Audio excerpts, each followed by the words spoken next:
नमस्कार बच्चों, मैं हूं विजेंद्र कुमार। हम पढ़ रहे थे कक्षा 10 की साइंस, जिसमें अपन ने पहला चैप्टर स्टार्ट किया था, जिसके बारे में पिछले कक्षा में थोड़ी बहुत चर्चा की थी और आज करेंगे उससे आगे की बारे में बात करेंगे। तो देखो, अपने पहले चैप्टर में क्या क्या सीखा था, क्या क्या चर्चा की थी।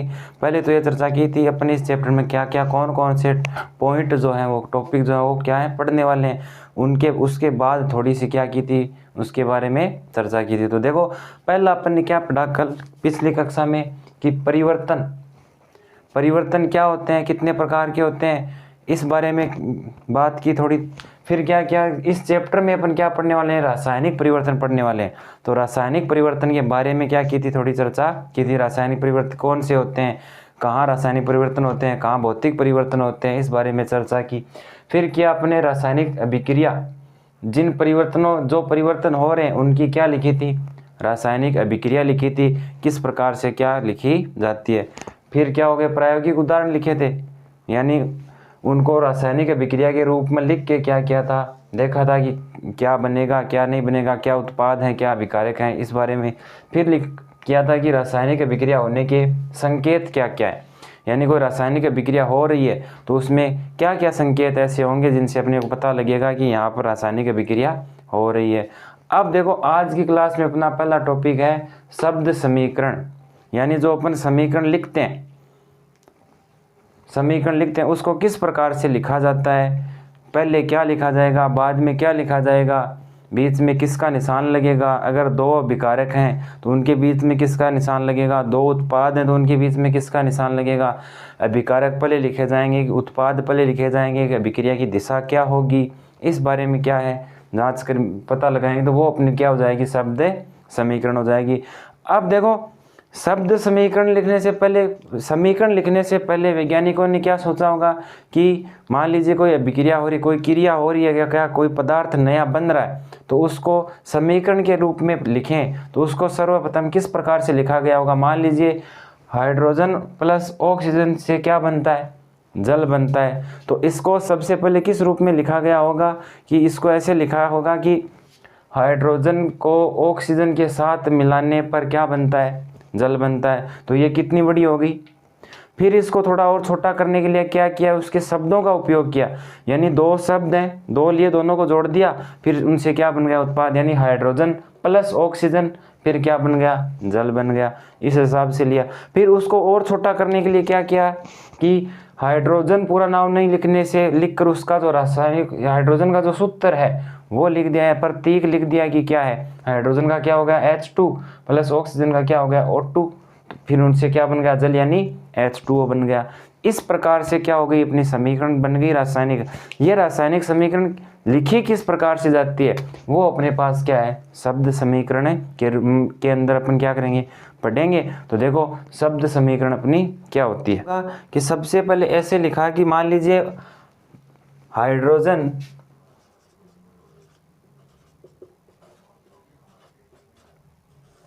प्लस क्या है, ऑक्सीजन, इनसे मिलकर क्या बनेगा, जल बनेगा। अब ये पहले इनको क्या बोलते हैं, इसे क्या बोलते हैं, यहाँ क्या आएगा, ये जो लिखे गए हैं ये इनके बीच में किसका चिन्ह आएगा, अगर ये एक होगा तो किस प्रकार लिखेंगे, ये दो से अधिक होंगे किस प्रकार लिखेंगे, यहाँ पर मान लीजिए दो से अधिक होंगे तो उनको किस प्रकार से लिखेंगे। तो ये अपन क्या है, शब्द समीकरण है। इसमें अपन पता करेंगे कि पहले क्या लिखा फिर क्या लिखा। तो देखो, पहले क्या सोचा होगा कि हाइड्रोजन प्लस ऑक्सीजन से क्या बनेगा, जल बनेगा, लेकिन ये लिखने से पहले किस प्रकार लिखा होगा, ऐसे लिखा होगा कि हाइड्रोजन को ऑक्सीजन के साथ मिलाने से क्या बनता है, जल बनता है। ये तो उसका छोटा रूप ही तो है, दोनों हाइड्रोजन प्लस ऑक्सीजन कर दिया, क्या बन गया, जल। इससे भी इसका छोटा रूप क्या होता है, हाइड्रोजन का क्या आ गया H2 प्लस ऑक्सीजन का क्या आ गया O2, क्या बन गया, H2O बन गया। तो ये इससे भी क्या हो गया, छोटा हो गया। तो ये अपना क्या हो गया, रासायनिक समीकरण का क्या हो गया, संक्षिप्त रूप हो गया, यानी सबसे छोटा रूप। सबसे बड़ा रूप क्या होगा कि हाइड्रोजन को ऑक्सीजन के साथ मिलाने पर जल बनता है, ये क्या हो गया अपना सबसे बड़ा रूप। तो देखो, इधर जो बनते हैं अपने, इधर जो लिखे जाते हैं ये तो अपने क्या होते हैं, अभिकारक। ये जो बनेगा ये अपना क्या बनेगा, उत्पाद बनेगा। तो अपन शब्द समीकरण में इन्हीं पॉइंटों के बारे में चर्चा करेंगे कि पहले क्या लिखा, उनको क्या बोलते हैं, फिर क्या बनेगा उसको क्या बोलते हैं। तो अपनी बुक में उसके कुछ पॉइंट दे रखे हैं, वो देखो क्या क्या है। देखो समीकरण लिखने का जो तरीका उसे ही अपन क्या कहते हैं, शब्द समीकरण कहते हैं। तो देखो समीकरण लिखने के तरीके के अपने पास पॉइंट हैं, उन पॉइंटों को देखते हैं उनमें क्या क्या बताया गया है। देखो पहला पॉइंट क्या है, वे पदार्थ जो रासायनिक अभिक्रिया के प्रारंभ में मौजूद होते हैं तथा अभिक्रिया कर नए पदार्थ बनाते हैं, क्या कहलाते हैं, अभिकारक कहलाते हैं। वे पदार्थ जो अभिक्रिया के प्रारंभ में मौजूद होते हैं, ये रहे अपने यहाँ प्रारंभ में ही तो मौजूद है। इन दोनों के बीच में क्या होगी, अभिक्रिया होगी। अभिक्रिया करके क्या बनाएंगे, एक नया पदार्थ। ये यहाँ पर इनके बीच में अभिक्रिया हुई, क्या बन गया, एक नया पदार्थ बन गया। इनको क्या कहा जाता है, अभिकारक कहा जाता है। अपन ने क्या लिखा है, अभिकारक ही लिखा है। दूसरा पॉइंट देखो, अभिकारकों को तीर के बाईं ओर लिखते हैं। ये तीर का निशान है, ये इसका बायां भाग है, ये इसका कौन सा है, दायां भाग है। तो अभिकारकों को किधर लिखेंगे, तीर के बाईं ओर लिखते हैं। तीसरा पॉइंट देखो क्या है, दूसरा तो ये अभिकारकों को तीर के बाईं ओर लिखते हैं। तीसरा देखो, यदि रासायनिक अभिक्रिया यदि अभिकारक एक से अधिक हो तो उनके बीच में योग चिन्ह लगाते हैं। अगर अभिकारक एक ही है तब तो क्या हो जाएगा, अकेला लिखा जाएगा। मान लीजिए अभिकारक क्या है, एक से अधिक, दो या क्या है, तीन है, तब उनके बीच में प्रत्येक के बीच में क्या लगाते हैं, योग यानी प्लस का निशान लगाते हैं। तो यहाँ देखो दो अभिकारक हैं, दोनों के बीच में क्या लगा रखा है, प्लस का निशान लगा रखा है। तो अभिक्रिया यदि अभिकारक एक से अधिक हो तो उनके बीच में क्या लगाते हैं, योग के चिन्ह लगाते हैं। अभिकारक दो, अभिकारक एक भी हो सकता है।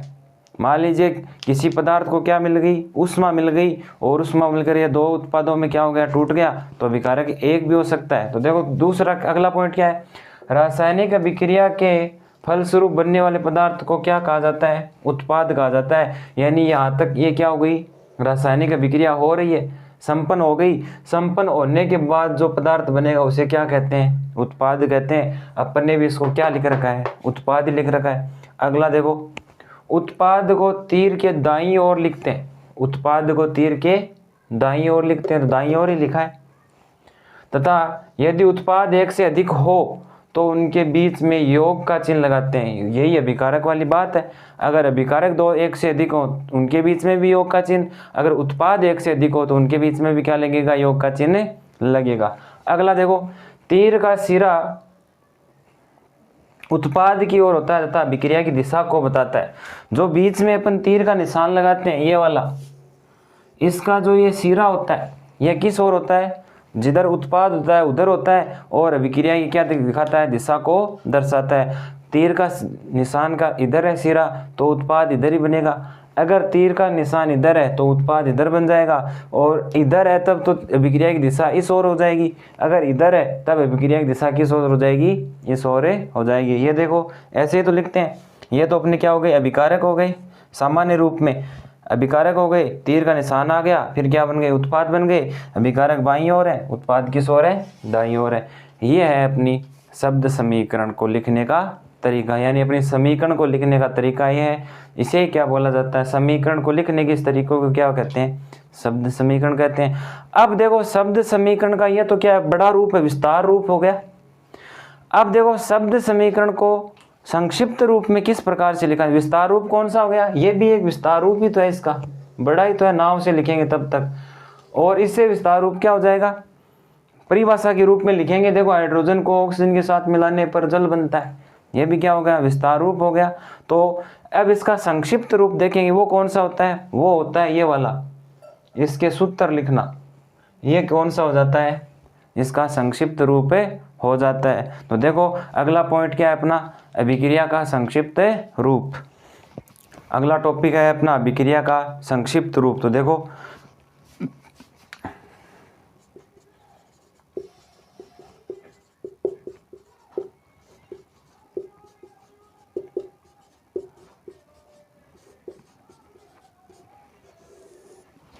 तो अभिक्रिया को संक्षिप्त रूप में किस प्रकार लिखा जाता है। मान लीजिए मैग्नीशियम है, उसकी ऑक्सीजन के साथ अभिक्रिया होगी तो क्या बनेगा, मैग्नीशियम ऑक्साइड बनेगा।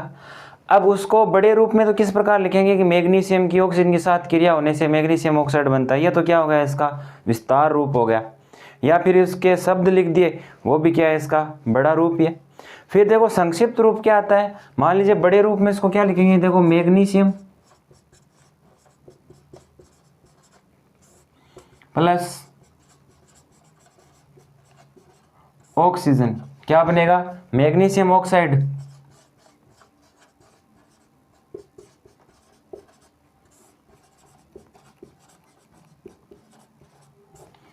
तो मैग्नीशियम ऑक्साइड बन गया, ये तो इसका क्या है, बड़ा रूप है। अब इसका संक्षिप्त रूप किस प्रकार होगा कि मैग्नीशियम की जगह इसका सूत्र लिख दिया क्या, Mg, ऑक्सीजन की जगह इसका सूत्र लिख दिया क्या, O2, और उत्पाद मैग्नीशियम ऑक्साइड, इसका सूत्र लिख दिया क्या हो जाएगा, MgO। ये अपना जो होता है वो कौन सा रूप होता है, इसका संक्षिप्त रूप होता है। तो अभिक्रिया को संक्षिप्त रूप में लिखने से क्या, लिखने के लिए क्या करते हैं, उसको शब्दों की जगह क्या लिखते हैं, उनके सूत्रों को लिखते हैं, जिससे वह क्या हो जाती है, छोटी हो जाती है। तो क्या लिखोगे, देखो रासायनिक अभिक्रिया को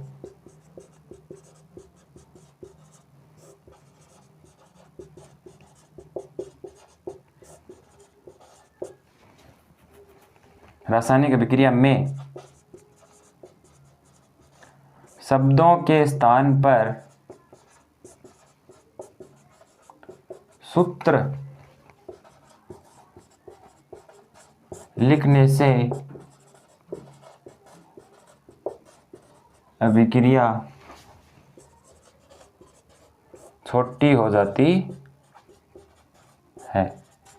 तो देखो जब नाम लिखे, शब्द लिखे हुए तब तो इतनी बड़ी हो गई, और जब इनके सूत्र लिखे तब इतनी दूर में आ गया, कितनी, देखो Mg प्लस O2 क्या बन गई, MgO, यानी इस प्रकार से आ गया, इतनी दूर में आ गया। तो शब्दों की जगह सूत्र लिखने को क्या कहा जाता है, अभिक्रिया का संक्षिप्त रूप कहा जाता है, यानी सबसे छोटे रूप में जो लिखी जाती है वही क्या है, अभिक्रिया का संक्षिप्त रूप है।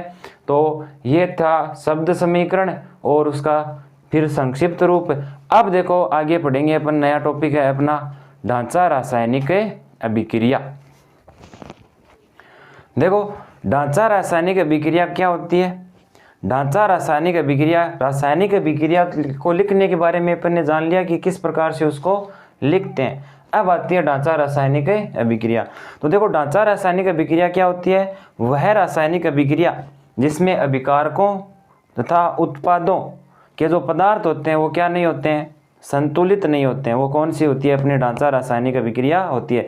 मान लीजिए इधर तो उत्पाद 4 है, अभिकारक कितने, 4, उत्पाद बन गए 3, या फिर अभिकारक 5 है, उत्पाद बन गए 6। इस प्रकार से जो अभिक्रिया लिखी जाएगी वो अपनी क्या होगी, ढांचा रासायनिक अभिक्रिया होगी। यानी अभिकारकों में तथा उत्पादों में जो पदार्थ हैं वो क्या नहीं है, संतुलित रूप से नहीं लिखे गए हैं, तो वो अभिक्रिया क्या होती है, ढांचा रासायनिक अभिक्रिया होती है। और उस अभिक्रिया को अपने को क्या करना होता है, संतुलित करना होता है। वो किस आधार पर करते हैं वो भी अपन देखेंगे, उसे अपन द्रव्यमान संरक्षण के नियम के आधार पर क्या करते हैं, संतुलित करते हैं। तो देखो पहले ढांचा रासायनिक अभिक्रिया क्या होती है, क्या लिखेंगे, वे रासायनिक अभिक्रियाएं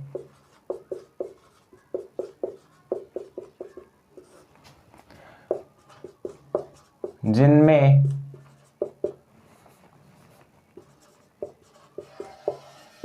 अभिकारकों व उत्पादों में पदार्थों की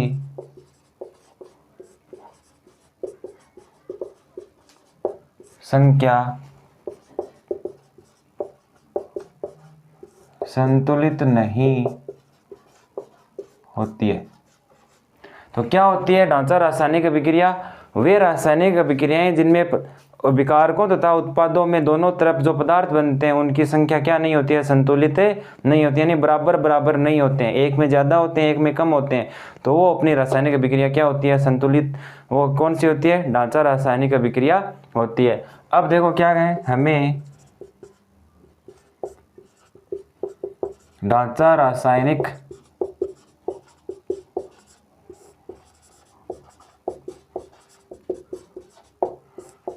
अभिक्रिया को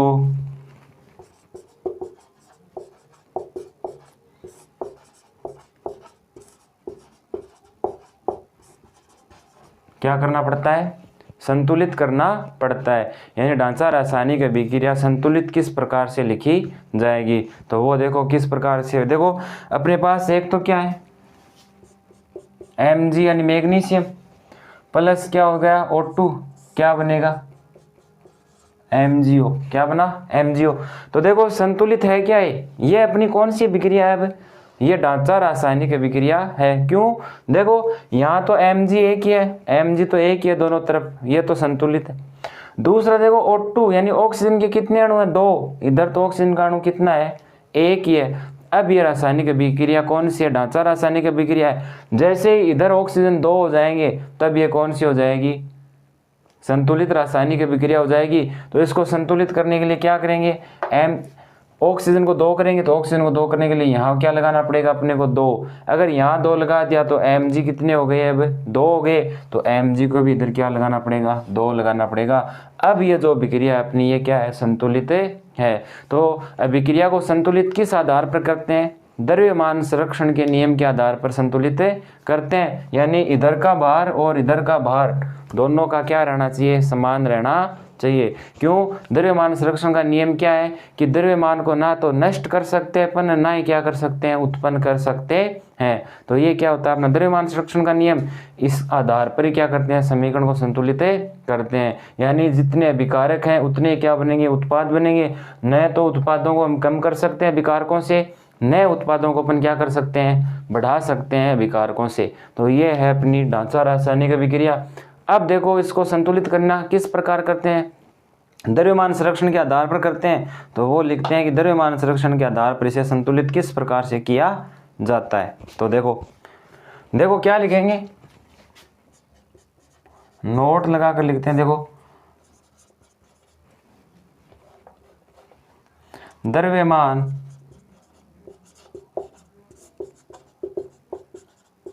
संरक्षण के नियम के आधार पर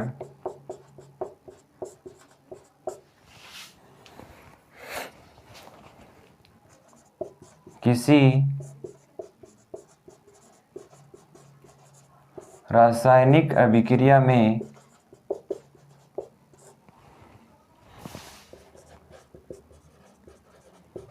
द्रव्यमान को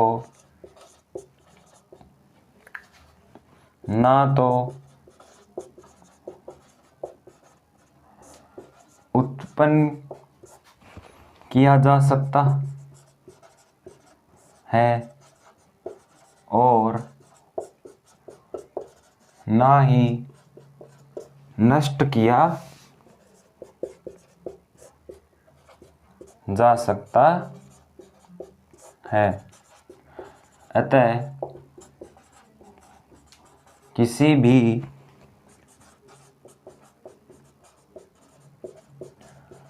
रासायनिक अभिक्रिया के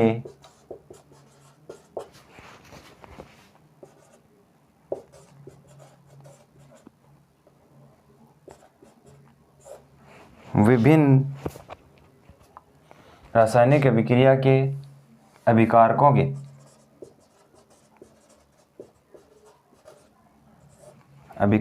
के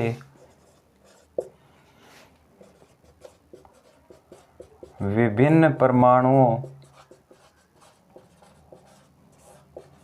की संख्या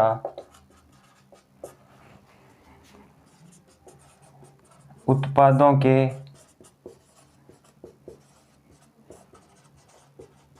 बराबर होती है। इसीलिए अतः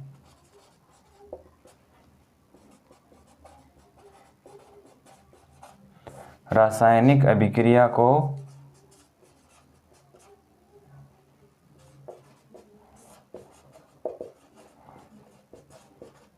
संतुलित किया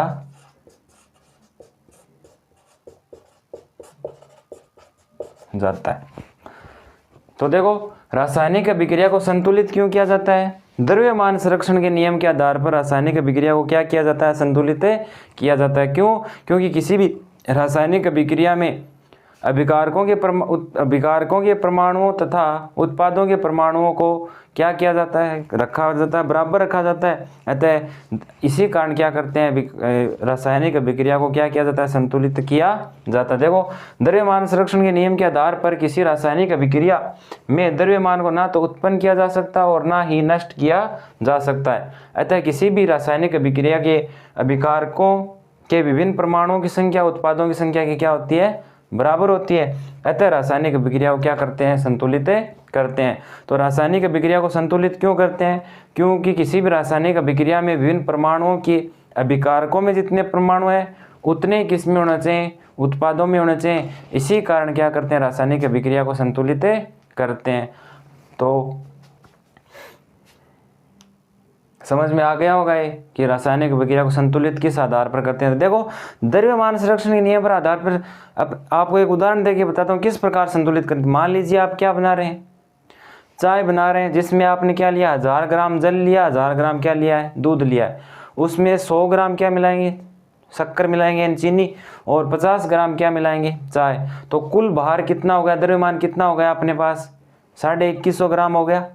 अब जितने दूध, चाय, चीनी और जल अपना क्या था, अभिकारक थे चारों, इन सब से मिलाकर एक चाय बनेगी यानी उत्पाद बनेगा। तो अभिकारक जितने द्रव्यमान में है अपने पास, उत्पाद भी क्या बनेगा, उतने द्रव्यमान में क्या होगा, बनेगा। इसे क्या कहते हैं, द्रव्यमान संरक्षण का नियम कहते हैं। मान लीजिए 2150 ग्राम अपने पास क्या है, उत्पाद अभिकारक है, अभिकारकों का भार है। तो ऐसा थोड़ी है कि उत्पाद में अपने पास 2500 ग्राम बन जाएगा या 1500 ग्राम बन जाएगा, ऐसा तो नहीं बनेगा ना। जितने अपने अभिकारकों की मात्रा ली है उतना ही क्या बनेगा, उत्पाद बनेगा। तो इसी कारण क्या करते हैं, अभिक्रिया को संतुलित करते हैं। मान लीजिए किसी रासायनिक अभिक्रिया में जितने अभिकारक भाग ले रहे हैं, उत्पाद में भी वो अभिकारक क्या होंगे, उतनी संख्या में होंगे। इस कारण से क्या करते हैं, अभिक्रिया को संतुलित करते हैं। अभिक्रिया को संतुलित करने की जो विधि है वो अपन इसी चैप्टर में आगे पढ़ने वाले हैं, तो वो मैं आपको पढ़ाऊंगा, करा दूंगा। तो देखो, ये है अपने पास ढांचा रासायनिक अभिक्रिया और उसको संतुलित किस प्रकार किया जाता है। तो ये था अपना। अब इसमें एक क्वेश्चन है अपने पास, वो देखते हैं। देखो क्या है, देखो अपने पास एक क्वेश्चन है, वो क्या है, देखो लिखते हैं। क्वेश्चन नंबर 1 है अपने पास कि मैग्नीशियम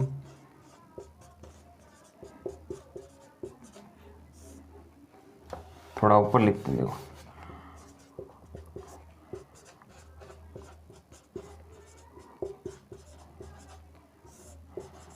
मैग्नीशियम के रिबन को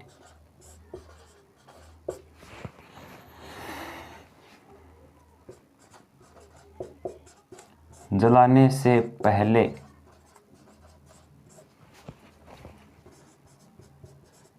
साफ क्यों किया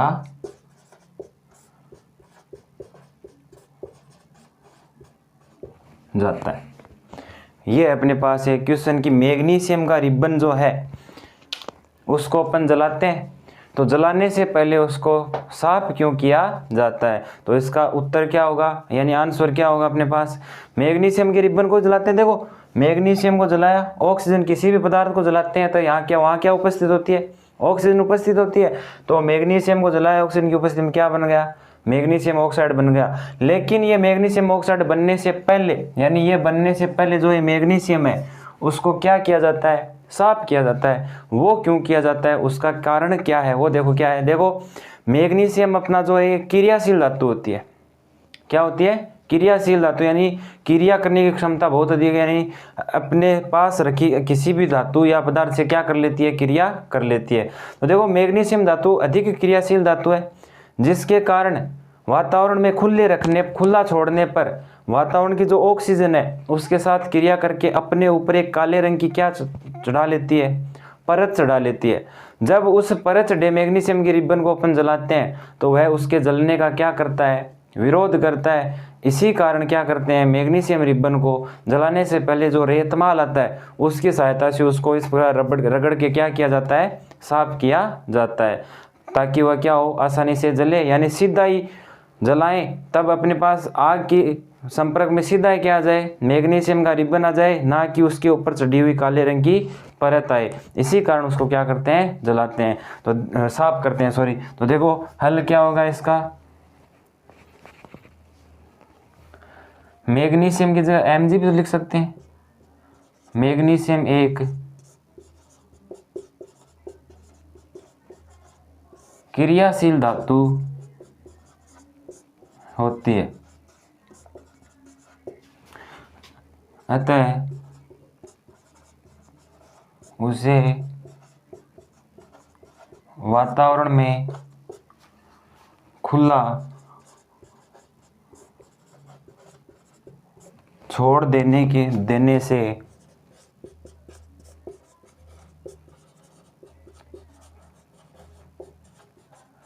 ऑक्सीजन के साथ क्रिया करके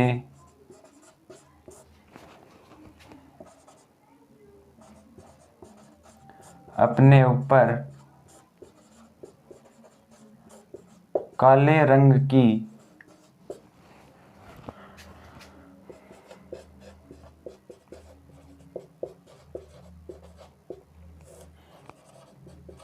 मैग्नीशियम ऑक्साइड की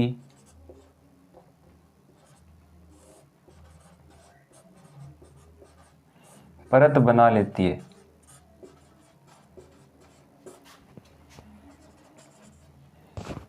परत बना लेती है जो कि उसके जलने का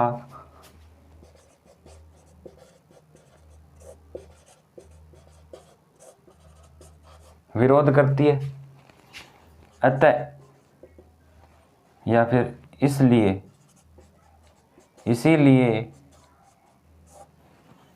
Mg के रिबन को जलाने से पहले रेतमाल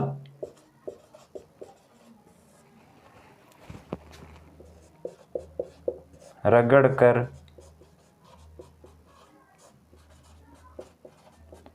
साफ किया जाता है। तो मैग्नीशियम रिबन को साफ क्यों करते हैं, क्योंकि वह अधिक क्रियाशील धातु है जो अपने वातावरण के ऑक्सीजन के साथ क्रिया करके अपने ऊपर काले रंग की एक मैग्नीशियम ऑक्साइड की क्या चढ़ा लेती है, परत चढ़ा लेती है, जो उसके जलने का क्या करती है, विरोध करती है। उस विरोध को रोकने के लिए क्या करते हैं, उसे रेतमाल रगड़ कर क्या किया जाता है, साफ किया जाता है, ताकि वह आसानी से जले। तो ये थी अपनी आज की क्लास। आज में अपने जो पढ़ा है, क्या क्या पढ़ा है, एक तो ढांचा रासायनिक समीकरण क्या होती है, उसे संतुलित किस प्रकार यानी किस आधार पर करते हैं, मैग्नीशियम रिबन के ऊपर उसको जलाने से पहले साफ क्यों करते हैं, शब्द समीकरण क्या होती है, इस बारे में आज अपने चर्चा की है। कल पढ़ेंगे इसके आगे के टॉपिकों के बारे में। तब तक आप पढ़ते रहिए। धन्यवाद।